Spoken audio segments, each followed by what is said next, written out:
I'm Supervisor Dan Panico. Thank you for watching Supervisor Panico on the air. Today we have special guests. We have the Commissioner of the Suffolk County Police Department, Kevin Catalina, and Chief of Department, William Doherty. Welcome, and thanks for coming on the show. Thanks. So, let's start with the Commissioner. What can you tell the residents of Brookhaven about your job? Well, I'll start by saying it's a job that I've always dreamed of having, and I couldn't be happier that I'm finally in the role. It's a fantastic police department. We have, almost 2,500 sworn members in the police department, and quite a few civilians who work for us as well. So I believe we're the 12th biggest police department in the country at this point. So, it's quite a job. We have 1.5 million people in Suffolk County.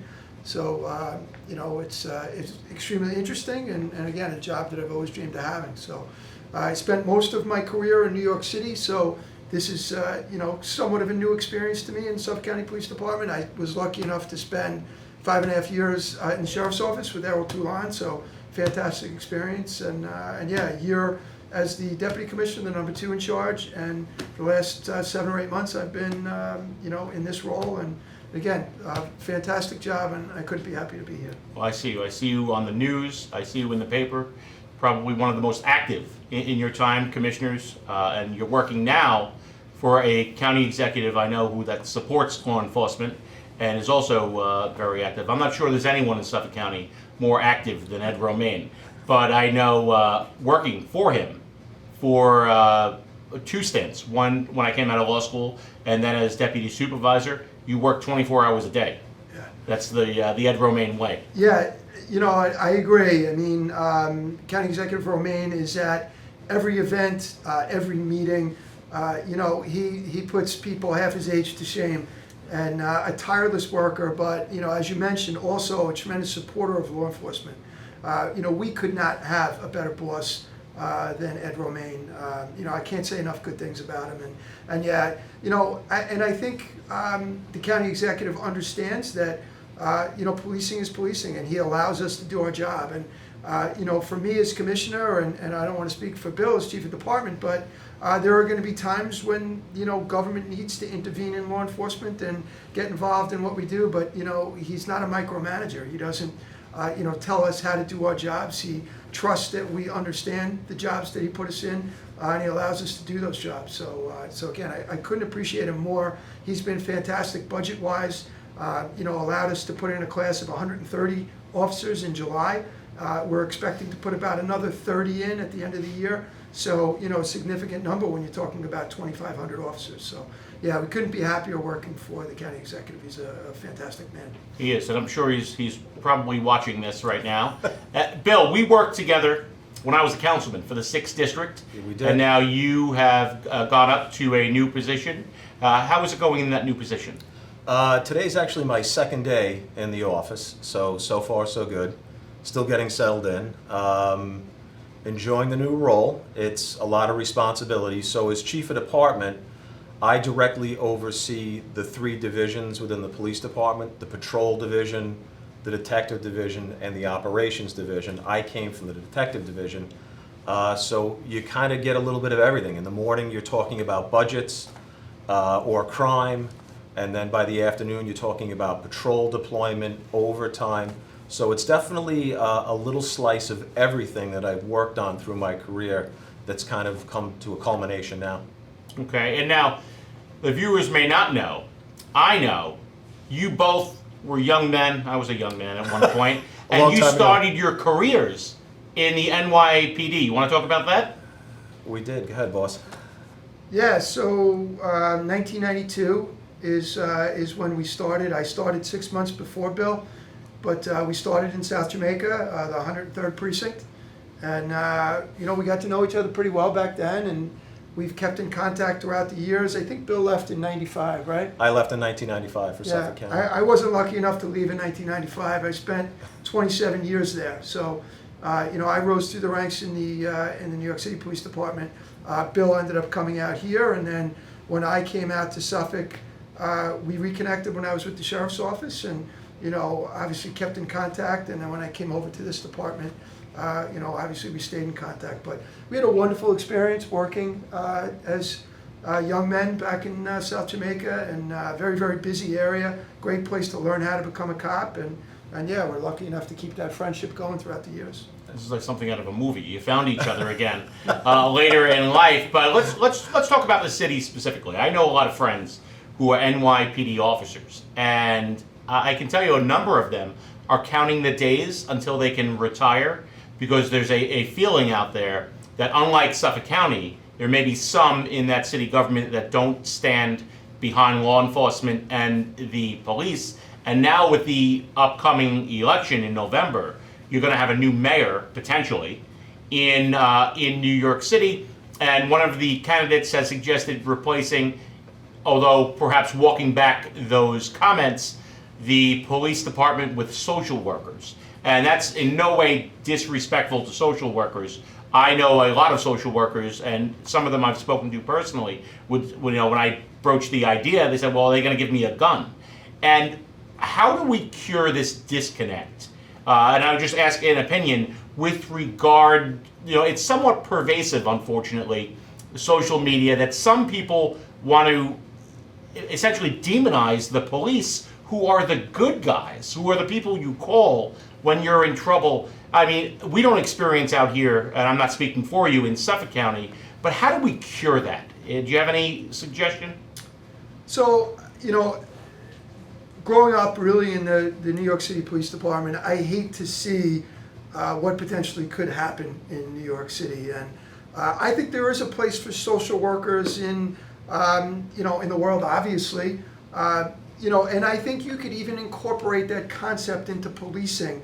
I don't know if it's necessarily meant to be in person.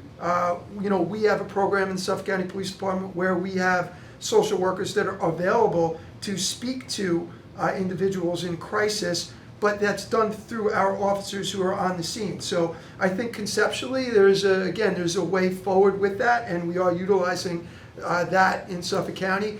I don't know if it's safe, and I certainly wouldn't want to be a social worker sent into some of the precarious positions or situations that I think they're anticipating putting them in New York City. So, again, there's a way to do it. I don't think the way that they're planning on doing it is the right way, in my opinion. I think the Suffolk County way is the right way.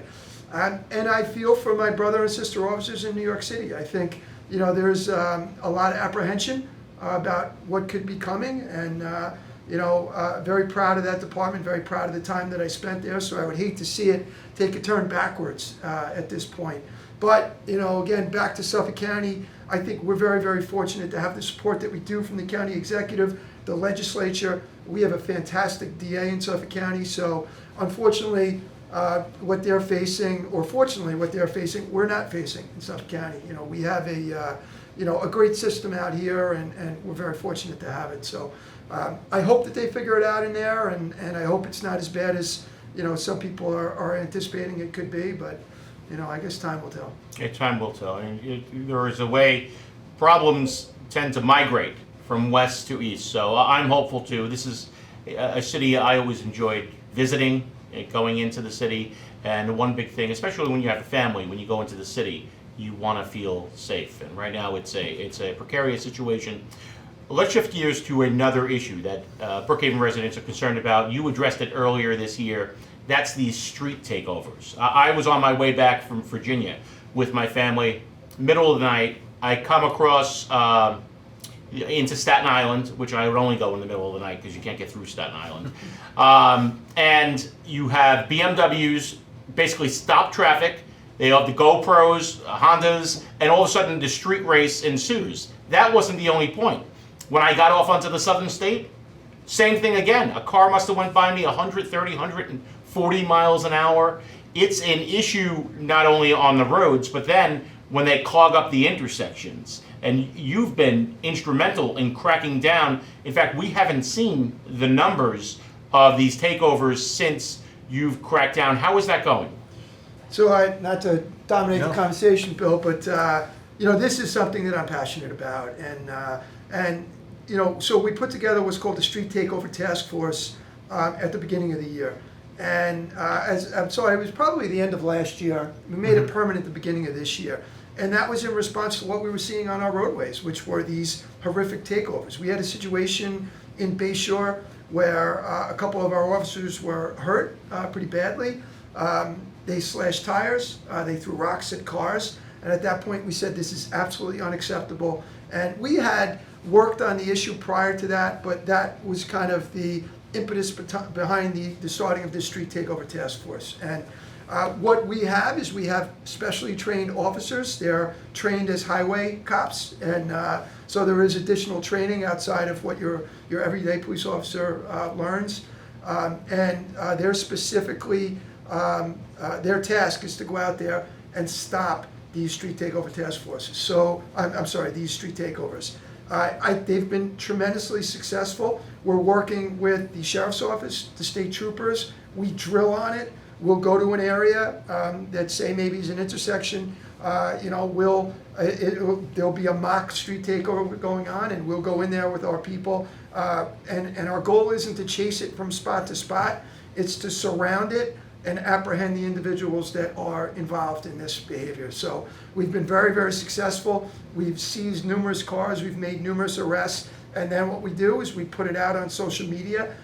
We'll call News 12, we'll call Newsday, we'll call all of the major outlets, and make sure that the idiots that are involved in this behavior understand that there are consequences for their actions. So it's two-part, right? We're arresting the bad guys, and then we're letting the rest of the bad guys know that, hey, if you do this in Suffolk County, you're going to be arrested, we will seize your car, and I'm hoping that one day we get to go on TV and crush the cars together. So we're talking to the county attorney about that. I know the county executive is in favor of doing it. So I think the program has gone great so far. We did have an officer that was pretty severely injured earlier this year on the Long Island Expressway while he was attempting to stop one of these cars that was drag racing. The same cars that you see on Southern State Parkway that you just referenced going 130 miles an hour are the exact same ones that are involved in these street takeovers. We might see them as individuals or racing each other on the Southern State or the LIE, but they're the same ones that get together and cause these, cause this havoc at these events. So when we're able to pick them off like that on the Expressway or the Southern State, we do. And again, we seize their cars. Our officer was in the process of doing that in the Expressway when this guy savagely drove him off the road and severely injured him. I believe he was just sentenced to 10 years in prison. So we're pretty happy about that. But overall, it's going great. We're going to have, people that are going to try and test us, and we're going to be there to lock them up when they do. So. Well, it has to happen because it could be anyone's family. They smash into the back of you, and you see. And I've called on these social media platforms where this is patently and plainly illegal to take down this content. Inside. People have free speech, First Amendment. You don't want to curtail that, but when they're monetizing this content, and they're making money from it, what's going to happen? And if they see other people making money, they want to make money, and you're going to smash into the back of someone's car. You're going to kill a family or somebody at this speed, or kill yourself. How many of these cars are owned, and how many are stolen cars that people take and use for this type of behavior? We've found that most of the vehicles are owned. Very few of them are in fact stolen. And I think part of our success is we've incorporated our intelligence bureau. So a lot of times we don't have to guess or chase these groups around. We know when and where they're going to appear, and we're waiting for them. And additionally, if we don't catch them right away through the investigative process, if we develop probable cause, we'll arrest them and seize their vehicle at a later time. Just because they get away with it that night doesn't mean they got away with it. Yeah. That's good. Hopefully that message is out there clear. You may outrun, Yeah. but we're going to keep the case going and looking into you. Correct. We're not going to let it go. As a matter of fact, we just made an arrest a couple of days ago on an incident that was about a month old that occurred up in the Port Jefferson area, and it was on video. And through just a great investigation by the 6th Precinct Squad, we were able to arrest a 20-year-old kid who's probably only been driving for a couple of years, right? Driving like that, it could not be more dangerous, and we seized his car. So now, again, we introduced consequences where previously there were none. So, and Supervisor Panico, you brought up a great point. regarding the monetizing of these events. So, not to give away all of our secrets, but there is always the possibility for, I hope a couple of these kids are out there watching, that there is a bigger case moving forward, because if you are getting paid for advancing criminal behavior, there are always additional charges that could come from that. So the individuals that are collecting that money, if I were you, I wouldn't feel safe at home. You know, hopefully that message gets out there. You mentioned the district attorney. He's been very aggressive in cracking down on drugs, gangs. How is that going in Suffolk County now with regard to the crackdown on illicit drugs? I think it's going very well. So again, back to that, introducing consequences. Previously, if you sold drugs and somebody overdosed and died, up until a couple of years ago, the chances of you getting in trouble for that were very, very slim. And what we've done is we've introduced a program where we work with our homicide team, our narcotics teams, in conjunction with the district attorney's office and our intelligence people, to determine who the dealer is and collectively bring charges against that individual. So I can't say enough good things about the district attorney. He's done a phenomenal job of helping us to prosecute those cases. But that is the concept. We bring everybody together, all of those different disciplines, and we go after the individual that is selling the illicit drugs, and we prosecute them.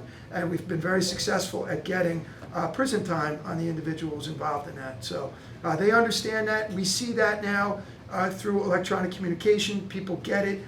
They give warnings. I think we saw that in one of our last takedowns, where one of the dealers, actually gave a warning to the people that he was selling the drugs and said, hey, this stuff is really, really potent. Be careful, or else you're going to overdose on this. So they don't want overdoses anymore, whereas overdoses used to be actually encouraged in that world because it made other people want the drugs, right? As crazy as that sounds. Now the dealers understand that, hey, if my product is killing people, I'm going to potentially go to prison for it, and they don't want that. So it's been pretty successful. Our overdoses are down pretty significantly this year. Thankfully, they're down throughout the country, but they're down further in Suffolk County than they are in the rest of the country. So I think, again, we're doing a phenomenal job here of it, but one overdose is one overdose too many, so we're going to constantly stay on top of it.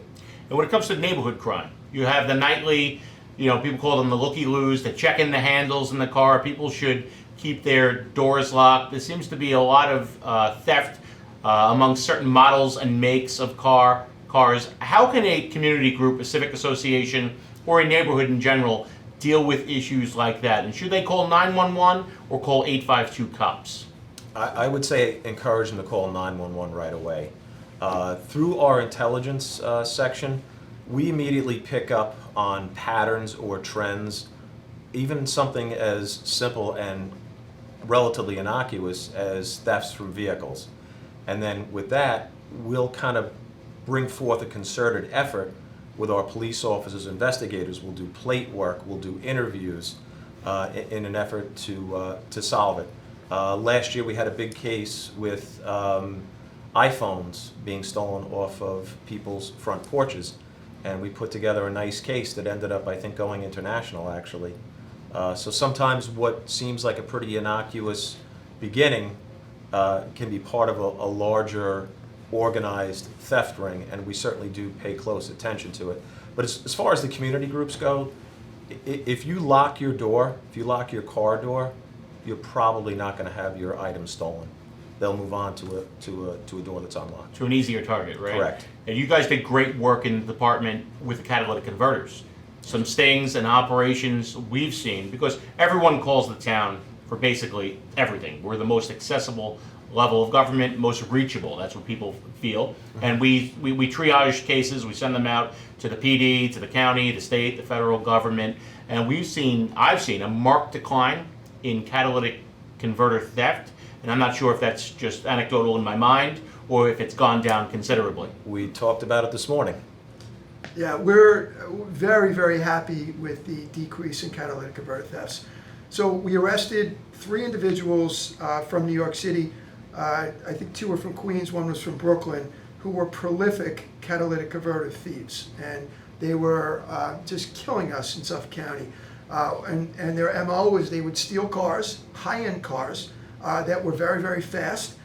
They would come out here knowing that, we have a safety-first approach in Suffolk County. We're not going to pursue somebody over a property crime because Risk reward. risk reward is just not worth it. We don't want to see somebody die over somebody's catalytic converter.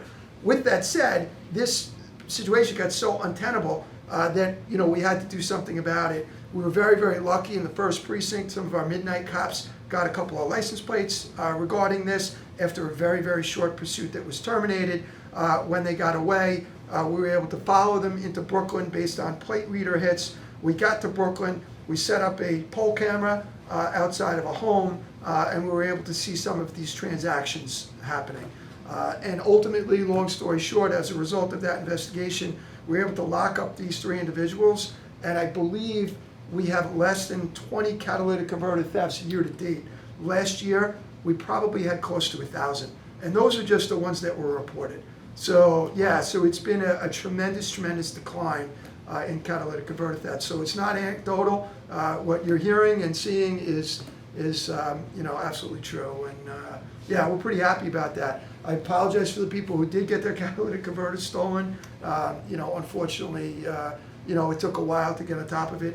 But in Suffolk County, we solved the problem for the tri-state area because they weren't just sitting in Suffolk County. They were hitting in Nassau, Westchester, New York City, parts of Connecticut, everywhere. And it was the work of the Suffolk County Police Department that solved that problem for the tri-state area. All right, that's great. You guys are doing really a great job. I'm appreciative. I'm sure all of our residents are appreciative of you coming on the show. At the end of the show, I like to ask something just casual, and none of this is scripted. We don't read off scripts. We just ask questions, and the conversation flows. What's your favorite police movie? Doesn't have to be now. Could be growing up. Favorite police movie? Anytime in your life. I will say my favorite police show was Hill Street Blues. Okay. Of all time. Police movie? Probably Naked Gun. Naked Gun, all right. It's a good movie, and then they made a couple sequels. Yeah. How about you? As a younger man, I thought the movie Running Scared with Billy Crystal and Gregory Hines was very funny. Okay. It was more of a comedy than a police movie. One of my favorite shows of all time was The Wire, which was done on HBO. I think it was a 3-season series. Mm-hmm. Very, very compelling police drama. And you referenced something earlier before I think we started. The Other Guys. The Other Guys is probably a personal favorite of mine. Very quotable movie. Very funny movie. That's fantastic. That's beyond funny. So Yeah, that's, very funny Probably movie. my favorite modern day one. Yeah. So- Well, I appreciate you both very much for what you do, the commitment you have to all the residents of Suffolk County, namely Brookhaven Town, and I thank you for coming on the show. I'm Supervisor Dan Panico. Thank you for watching Supervisor Panico on the air. We will see you next time.